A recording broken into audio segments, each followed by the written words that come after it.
বাসায় যদি এত পারফেক্টভাবে মিট বক্স বানানো যায় তাহলে কিন্তু দোকান থেকে কিনে খেতে ইচ্ছা করবে না। হ্যালো এভরিওয়ান, আজকে দেখাবো খুবই সহজ এবং মজাদার উপায়ে একটি মিট বক্স রেসিপি। একেবারে হুবহু রেস্টুরেন্ট স্টাইলে হবে আর খুবই সহজে বানানো যায় এই মিট বক্সটি। আর দেখতেই পাচ্ছেন আমি পরিবেশনা করেছি একেবারে দোকানের মতো। আজকে আপনাদের একেবারে ডিটেলসে বলবো কিভাবে সবকিছু করতে পারবেন। আর চাইলে যারা সেল করেন তারাও কিন্তু এই উপায়ে মিট বক্স বানিয়ে সেল করতে পারেন। প্রথমে আমি এখানে একটি চিকেনের ব্রেস্ট পিস নিয়েছি। এখানে আমি ভালো মতো ধুয়ে এটাকে একটু ঝরিয়ে নিয়েছিলাম। তারপর এখানে আমি ছোট ছোট করে টুকরো করে এটাকে একটু মেরিনেট করে নেব। প্রথমে দিয়ে দিলাম পরিমাণ মতো লবণ, দিয়ে দিলাম 1 চা চামচের মতো গুঁড়া মরিচ, 1/2 চা চামচের মতো ধনিয়া গুঁড়া, 1/2 চা চামচের মতো গোল মরিচের গুঁড়ো, আর 1 চা চামচ আদা রসুন পেস্ট। এরপর দিয়ে দিলাম প্রায় 1 টেবিল চামচের মতো সয়া সস। এই উপকরণগুলো দিয়ে ভালো মতো আমি মেরিনেট করে রাখবো কিছুক্ষণ। এরপর এখানে আমি দিয়ে দিব প্রায় 1/2 কাপের মতো ময়দা।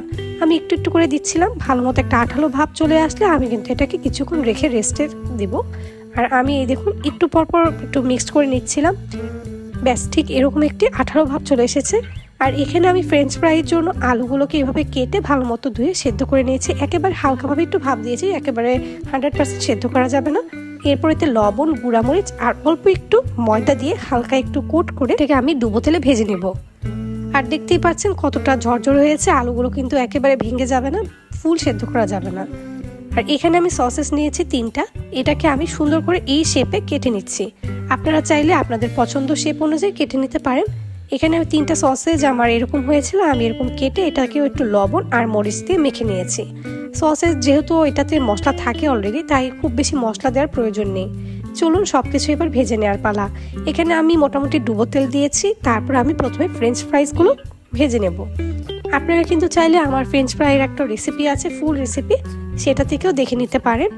এটাকে আমি কিভাবে সেদ্ধ করেছি এবং কিভাবে মেরিনেট করেছি সবকিছুই কিন্তু ওই রেসিপিতে আমি দেখিয়েছিলাম। আর এখানে আমি ভালো মতো এটাকে ভেজে নিচ্ছি, হালকা একটু ব্রাউন কালার চলে আসা পর্যন্ত ওয়েট করছি। আর যেহেতু আমি প্রথমে একটু ভাপ দিয়েছি, এটা কিন্তু সেদ্ধ হওয়ার জন্য কোনো ওয়েট করতে হবে না। এই দেখুন আমি একে একে প্রত্যেকটা পিস তুলে নিচ্ছি।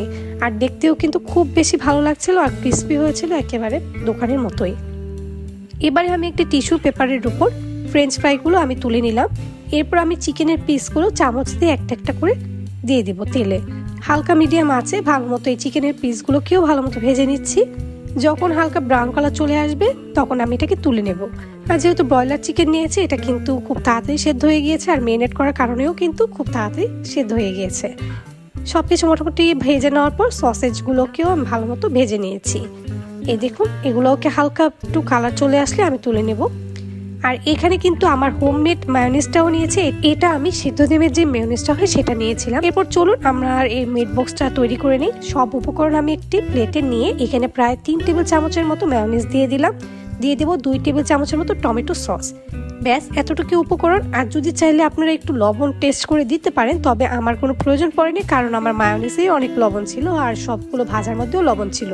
ভালো একটি বলে আমি এটাকে ভালো মতো মিক্স করে নিলাম। এরপর কিন্তু আমার প্যাকেজিং করার পালা। এই দেখুন এই মিট বক্সগুলো কিন্তু আমি যে কোনো বেকারি শপ বা কেকের যে শপগুলো থাকে সেখানেই কিন্তু আপনারা পেয়ে যাবেন।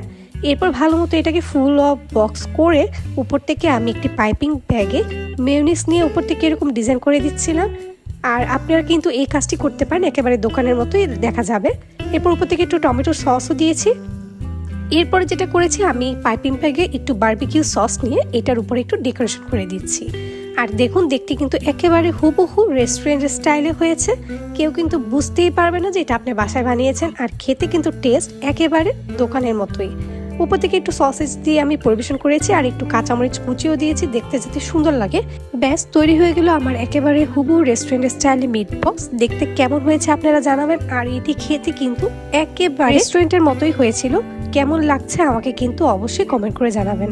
অসংখ্য ধন্যবাদ সবাইকে।